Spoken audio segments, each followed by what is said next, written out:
Hello, my name is Lucy Redmore. I'm the Assurance Manager at Leaf, and today this webinar will be focusing on management plans in the context of Leaf Marque. So focusing in more detail about what the requirements are to be certified in terms of developing management plans. Before I go into the detail of the contents of the management plans, I firstly wanted to explain why Leaf Marque is so reliant on management plans and why they're such an important role within the context of certification.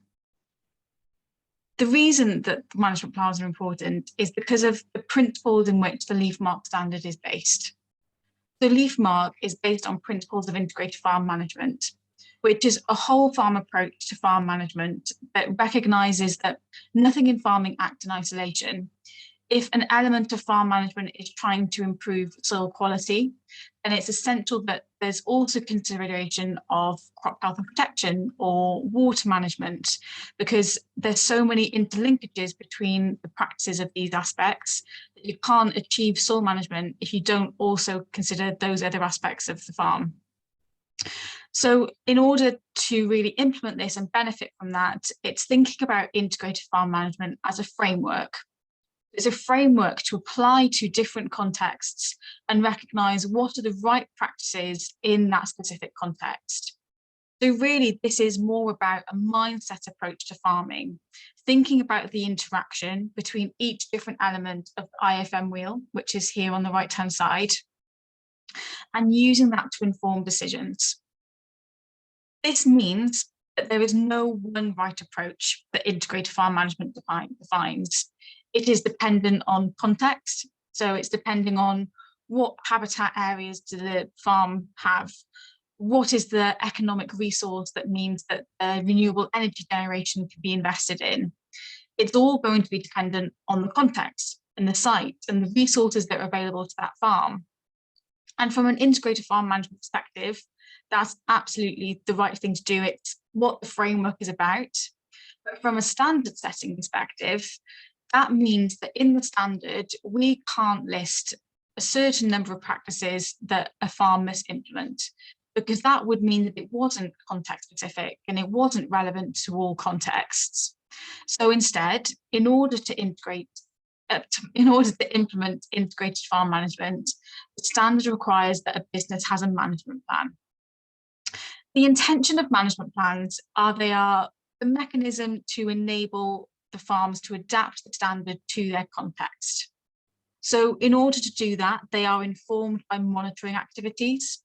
Each farm has a really strong understanding of their context anyway, but the standard has control points that are relating to monitoring of habitats or species or energy use, everything really. And that means that that context and that awareness can be taken into account in a management plan. And the management plan then defines what the practices are, what the targets are that are specific to that farm and relevant to that context. So the management plan is stating how integrated farm management is being implemented on that farm. And it then gives the autonomy for businesses to define that, yes, this practice is relevant to us because of the context that we're in. And the evidence of that context comes from the monitoring activities that we've been doing. So all of the control points are related, they lead into on each other, and the management plans then enable that to be audited. And it's how the standard is structured. So that's why the management plans have such an important role in being Leaf Marque certified, because it means that it can be relevant to each farm, and it moves us away from being a tick box exercise, and it means that the standard can be written in a way that is relevant to all contexts, whether that's different businesses, different products, different countries, and it means we can achieve our objectives as a standard setter. The management plans can be used to support continuous improvement by stating targets, either short-term or long-term, again, depending on what is relevant for that site. And it really is being used to support the implementation of integrated farm management. To summarise, the role of a management plans in the Leaf Marque standard is that they enable a context-specific approach. And the detail of the management plan is about the business taking the framework of integrated farm management, applying it to their farm, and then writing in that management why they've done that and what they're doing. One question that we get asked quite a lot is, do we provide templates for different management plans with standard? The answer to that is that we don't. And the reason being is that the template will vary between different businesses. As I've just explained, the whole purpose of the management plan is that they're tailored to a different farm context. So what may be the right template for one farm may not be the right template for another farm.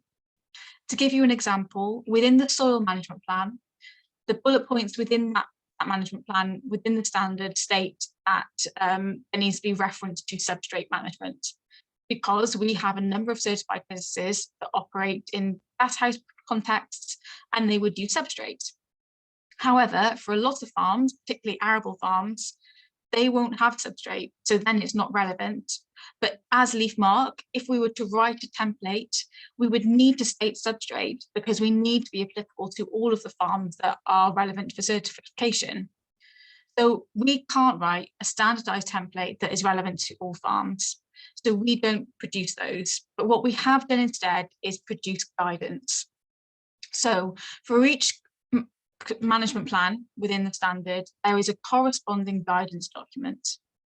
The intention of this guidance document is that it's a high-level summary explaining the intention of that management plan, why it's important, what are the bare minimum and things to include in there, but also a longer list of things that they could consider. And this could be the aspirational, everything that could be included within a plan, not limited just by the requirements of the Leaf Marque standard. So the guidance documents are specific to the context of integrated farm management as a whole, as opposed to tailored to the requirements of the Leaf Marque standard. But they are to give a source of inspiration, a starting point, and to help businesses frame these management plans from an integrated farm management perspective. So when using those guidance documents, a good way to approach them is thinking about that you'll pick and choose what will be relevant from those areas to consider. But if you're thinking specifically about a Leaf Marque context, then the best thing to do is to refer to the control point. And I'll talk in more detail about that in one moment. But in terms of the templates and guidance, it's just to keep in mind that that's from an integrated farm management perspective, and we don't produce templates for that very reason. And the other thing to take into account is that absolutely, if you have a friend or another farming neighbour that is Leaf Marque certified, you can by all means ask them to look at their plan and have an idea of what's relevant. But again, the certification decision is made by the auditor based on the context that they're observing that day. So they will have to make a decision that's relevant to your farm business, and what your neighbour has put in their management plan may not be all of the criteria that you need in your plan. So reviewing friends, colleagues' management plans is definitely helpful for inspiration, but just because another business's management plan was passed as compliant doesn't mean that it would be for yours if it doesn't take into account the context of your business. And really what we're trying to encourage is that the process of developing a management plan can also be beneficial. Going through that process, having that mindset approach of integrated farm management is really what Leaf Marque's all about. The first year will be hardest because you may need to be starting it from scratch. But once it's produced, once it's tailored to what's relevant and useful for you, then the subsequent years do become easier because it's a case then of reviewing and updating as opposed to writing and developing. So it is worth spending that additional time in the first year, really creating something that's relevant to you and making it your own, and that will be valuable in the future. In terms of making it your own, the things to consider are the level of detail. And within the requirements in the standard, we specifically haven't stated the number of sentences or paragraphs that there needs to be on each of the contents requirements. We don't want to specify the length or the scale or the detail because that's going to be dependent on the context, as you'll probably get tired of hearing me say. So you write it as is best for you. If I give you an example of what I mean by that. So in the soil management plan, I've put on the screen here the requirements, and there's a map, different soil types, areas prone to compaction, explanatory notes. I take an example of a very large farm that has multiple sites, a very large scale. We wouldn't expect in the management plan there to be a very detailed description of the soil type in every single field, or the areas that are prone to risk in every single field to a very high resolution, because that wouldn't be practical on an everyday basis. Instead, what we'd expect typically is an overview, a range of the different soil types, and a summary of the overall risks that the farm faces as a whole, perhaps touching in more detail on a few fields that are more prone to risk. Whereas if you take an opposing example of a small farm where it has perhaps 3 fields, then yes, I would expect, and I think it would be achievable, for there to be a statement of which soil types are for each field, and within each field, what the risk areas are. But as I said, it's up to the business. It depends on the amount of resources, the amount of time. Both of those examples meet the requirements of the LEAF Marque standard. And the important thing to think about is, what does the content of the standard say? What is standard asking for? And if each sub-bullet point and each bullet point within the standard is specified at some point in the plan, it doesn't matter what details there, as long as it is relevant to that business. Another example could be things like maps and the level of detail on maps. A larger farm may have invested a lot in satellite technology or access to more technology-based solutions to that, whereas a smaller farm just may not have the resources to justify that. As long as there's maps, as long as it's referencing the overall principle of what the management plan is stating, then that is achieving it. And in terms of auditing this, think about the verification icons. So when I say verification icon, I'm referring to these 3 icons on the right-hand side in the 3rd column of the standard. This is demonstrating and giving guidance on what sort of evidence could be used to demonstrate compliance with that control point. So it's discussion, it's observation, it's record keeping. When checking and when preparing for the audit, in particular for management plans, yes, you may present documentary evidence in the form of a management plan. However, discuss that with your auditor and explain, okay, we haven't included a huge amount of detail here because we are a small farm and it wasn't the relevant detail for us to include. So it doesn't have to just be a document. You can explain it, you can go into further discussion, and that's all part of the auditing process, and the auditor will be expecting that to some degree. The thing to keep in mind, and the outcome that we want, is management plans to be tailored and useful to farm businesses. We don't want them to be a tick box exercise. We want them to be used to inform management decisions and to communicate principles and to help support on planning. And I think the best idea of a management plan in my mind is the one that's on the table, it's got a massive coffee stain on, because it's used on a daily basis to inform management decisions.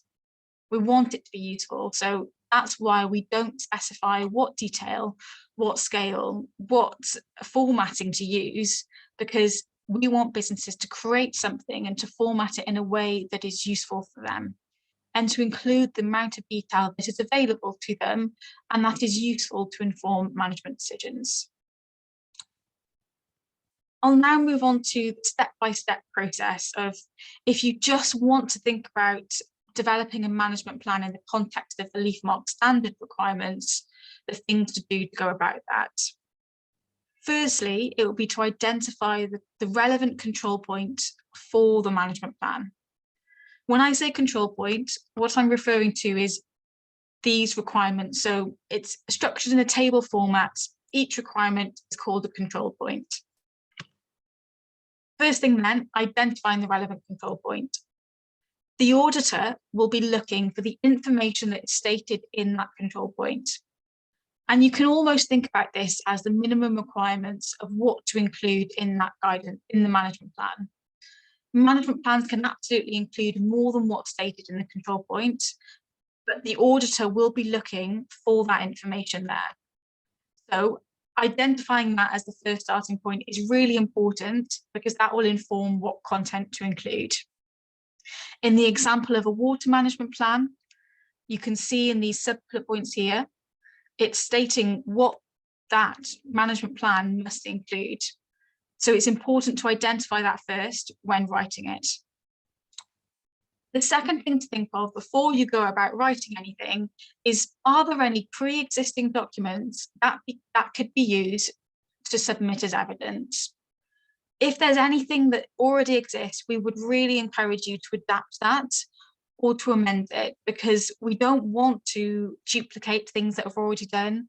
We recognise that preparing for a LEAF Marque audit does take a considerable amount of time in terms of documentary evidence. So if there's anything that can be adapted or utilised that's been used before, then please do feel free to do so. Again, it will be going through the control point, cross-referencing it with what the requirements are, and maybe adding in an additional section or rephrasing something to make it relevant. But if you've already got something, please do consider whether that could be utilised before then starting to create something new. If you do need to create something new, then as I said, the best thing to do is reference the control point when writing that, because the control point states what the minimum requirements of that management plan are. As an example, the soil management plan, typically, and for all management plans true, there's a list of sub-bullet points. So these white bullet points here, they're stating what the plan needs to include. So if you're starting to write a management plan, go to the first sub-bullet point, add a map. Go to the next sub-bullet point, okay, it needs different soil types. Write a sentence or two on different soil types. Really just work through it systematically, and perhaps at the end you then want to change the order and structure it in a way that's helpful. But if you're not sure where to start with a control point and really just focus on that, because that will be compliant. If it includes everything that's stated in that control point, that is meeting the requirements of the LEAF Marque standard. Something that will be helpful to keep a note of is the language that is used in each of these control points. As an example, the Crop Health and Protection Plan requires that the Crop Health and Protection Plan includes a reference to the following. The key term to pick up there is reference. Reference can apply to information at a variety of different scales. Reference could be to say that the resistance management strategy is quite a detailed explanation, or it could be a single sentence on what is done as an overall approach. Equally, it could be a detailed list of cultivations, or saying cultivations aren't used in this context. Things like that. So the reference really is a phrase that we use that means that the detail can be included at any scale, because it can be a brief reference as opposed to a very detailed reference. Again, it's up to you to decide what level of detail is relevant. Another phrase to keep an eye out for is where appropriate. The LEAF Marque standard is applicable to all contexts, all farming enterprises, and there may be some requirements that aren't relevant to all contexts. In this example here, there's reference to irrigation scheduling. Well, if you don't irrigate, or if that's not relevant, you wouldn't need to include that in your plan. And you could either write a simple statement saying irrigation isn't conducted, and that's meeting the requirement. So have a look out for the language used, because that's a really important thing to inform either how much detail you need to go into, or whether it even needs to be included in the first place. The last point on language I want to give an example of is in the Landscape and Nature Conservation and Enhancement Plan. Within this, there is a requirement for a specialist advisor to be reviewing the plan. Again, specialist hasn't been defined in detail, and it's up to you to define what a specialist advisor is. It could be someone that is familiar with that farm through contacts and through history, a local expert, for example, or it could be a paid for service where you hire an ecologist to come and review your plan, or even write the plan. It's up to you. The auditor, again, is looking for evidence of a specialist advisor's involvement. You would need to justify who you've chosen and why you consider them to be a specialist, but it is up to you. To recap on writing a plan with reference to control points, the detail is determined by you as a business. Refer to the sub-bullet points, but also the additional bullet points in there, because there will be additional information of, for example, who the plan should be shared with, other control points that need to be referenced, but the detail is up to you. It's optional to integrate a plan with another plan. So when I say integrate, I'm simply referring to combining plans. So you can have the nutrient management plan that's integrated with a manure management plan, because there's a lot of crossover. And again, this is the point about structuring it in a way that's relevant to you. If you have one aspect of farm practice that is highly related to another, so say soil management and water management, it's up to you if you want to combine those plans. As long as they both include the requirements within the control point, that's absolutely fine. And thing to note when writing a plan is that they must include a target, because when reviewing the plans, it needs to take into account whether targets are achieved or not. The specificity and the timescale of the targets are generally up to you, with the exception of the landscape and nature conservation and enhancement plan, which requires both short and long-term targets. But in general, aim to have a combination of both. Especially when you're first writing a plan, it's likely there may be some smaller amendments, short timescales that can make a difference to your business. But I would expect that a lot of the more environmentally focused targets may take some time to achieve. But specifying the targets, the time frame, what timescale is relevant is absolutely appropriate. It's just the focus of thinking about a target that's important and why it's referenced within the control point. The last stage in preparing for the audit in regards to management plans is thinking about the annual review process. And there's two principles to the annual review. Firstly, it's thinking about reviewing the implementation of that plan.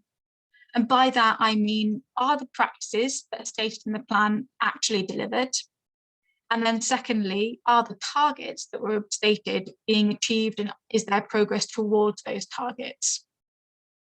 What we're looking for is you won't be marked down or criticised if a target hasn't been met, but we would expect that there's some rationale and consideration of why that has happened, and response to that, either in perhaps adjusting that target if it was unrealistic, or identifying why that target wasn't achieved and putting in a different strategy to ensure that it is achieved in the future years. That covers the reviewing of the implementation. And then secondly, it's reviewing the actual contents of the plan on an annual basis. Thinking about, has the context changed? Are there additional things that need to now be included in this plan because of those changes to context or research? Resources are another thing.